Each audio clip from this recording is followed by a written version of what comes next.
उन्नाव में अमृत सरोवर योजना में डूब गए 18 करोड़। प्रधानमंत्री नरेंद्र मोदी की एक अहम योजना है अमृत सरोवर योजना। इस तालाबों को फिर से जीवित करना है। देश भर में यह योजना चल रही है। उन्नाव में भी योजना की शुरुआत की गई। योजना पर 18 करोड़ खर्च भी हो गए, लेकिन तालाब कहाँ बने इसकी कोई जानकारी नहीं मिल रही है।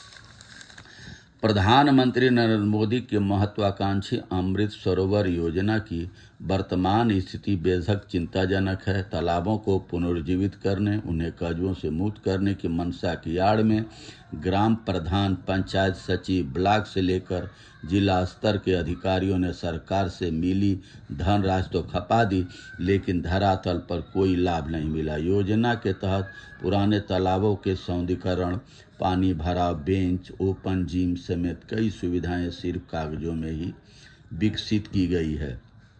मोदी सरकार की तरफ से अमृत सरोवर योजना की शुरुआत 2022 में बड़े धूमधाम और प्रचार के साथ की गई थी। कहा गया था कि इस योजना से गांव की काया बदल जाएगी, लोगों को जल सुलभ होगा और तालाबों की संस्कृति फिर से वापस आएगी। घोषणा के मुताबिक देश के हर जिले में 75 तालाबों का पुनर्निर्माण करना था।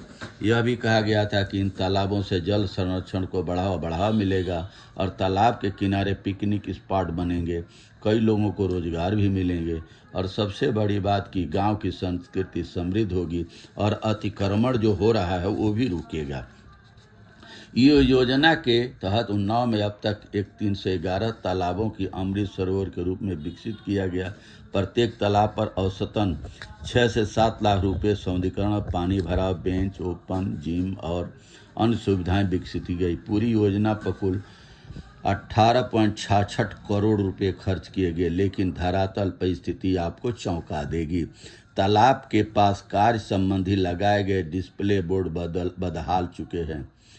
बोर्ड की लिखावट मिट चुकी है। बड़ी बात तो यह है कि तालाब कहाँ है यह दिखती भी नहीं है। उन्नाव की विभिन्न पंचायतों में विकसित किए अमृत सरोवर सही मायने में भ्रष्टाचार की भेंट चढ़ चुके हैं।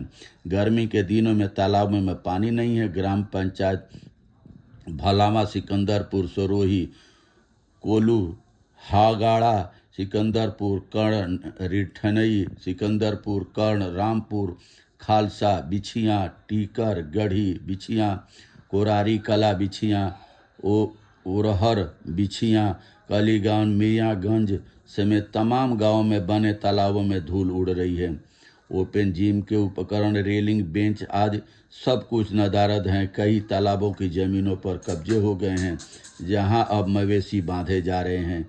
सभी तालाब सूखे पड़े हैं। तालाब निर्माण के बाद कभी इनमें पानी भरने की जहमत भी नहीं उठाई गई। कोई जवाब देने के लिए भी तैयार नहीं है। अब प्रधानमंत्री की योजना की भी खिल्लियाँ उड़ाई जा रही है। जैसे हर सांसद को हर एक गांव गोद लेने की बात कही गई थी प्रधानमंत्री जी की तरफ से, आज तक गांव को गोद लेकर के अगर संवारा गया होता तो आज इतने दिनों में बहुत से गांव की तस्वीरें बदल गई होती और गांव की संस्कृति समृद्ध होती है। गांव समृद्ध हो जाएगा तो महात्मा गांधी का सपना भी साकार हो जाएगा। बहुत बहुत धन्यवाद। नमस्कार, प्रणाम।